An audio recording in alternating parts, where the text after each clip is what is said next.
வணக்கம் மக்களே, சற்று முன் கிடைக்கப்பெற்ற மிக முக்கியமான செய்தி ஒன்று வெளியாகி உள்ளது. தமிழக துணை முதல்வராக இருக்கக்கூடிய உதயநிதி ஸ்டாலின் அவர்களால் தற்பொழுது முதல்வர் மு.க.ஸ்டாலின் அவர்களது பெயர் உலகம் முழுவதும் கெட்டுப்போய்விட்டது. கெட் அவுட் ஸ்டாலின் என்று ட்விட்டரில் முதலாவது இடத்தில் இருக்கிறது. நேற்று கூட திமுகவினர்களால் கெட் அவுட் மோடி என்று இணையதளங்களில் பரப்பி வந்த நிலையில் தற்பொழுது அதற்கு பதிலடி கொடுக்கும் விதமாக நேற்றே அண்ணாமலை அவர்கள் 24 மணி நேரத்தில் உங்களை கதிகலங்க வைக்கப் போகிறேன் என்று கூறினார். சொன்னபடியே காலை 6 மணியிலிருந்து வேலையை தொடங்கிய அண்ணாமலை அவர்கள் 7 மணி அளவில் இந்தியா அல்ல உலக அளவில் முதலாவது இடத்தில் கெட் அவுட் ஸ்டாலின் என்று உதயநிதியால் திமுகவின் அவப்பெயரை தற்பொழுது உலகம் முழுவதும் பரப்ப உதயநிதியால் மட்டும்தான் இது முடிந்தது என்றும் அவர் வாயை வைத்துக்கொண்டு சும்மா இருந்திருந்தால் நிச்சயம் ஸ்டாலின் அவர்களது பெயர் கெட்டுப்போயிருக்காது. இதனால் தமிழகத்தில் ஆட்சி நிலைகுலைய வாய்ப்புகள் இருப்பதாகவும் உதயநிதி ஸ்டாலின் அவர்கள் சிறுவில்லைத்தனமாக செயல்படுகிறார்.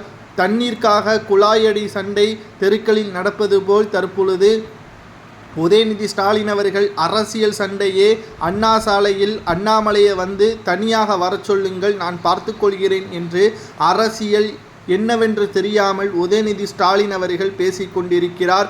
அப்படி அவருக்கு தைரியம் இருந்தால் அண்ணாமலை மீது ஒரு வழக்கு பதிவு செய்து சிறையில் அடைத்து பார்க்கட்டும். உங்களுக்குத்தான் ஆட்சி அதிகாரம் இருக்கிறதே, நீங்கள் ஏன் அண்ணாமலையே உங்களால் சிறையில் அடைக்க முடியவில்லை?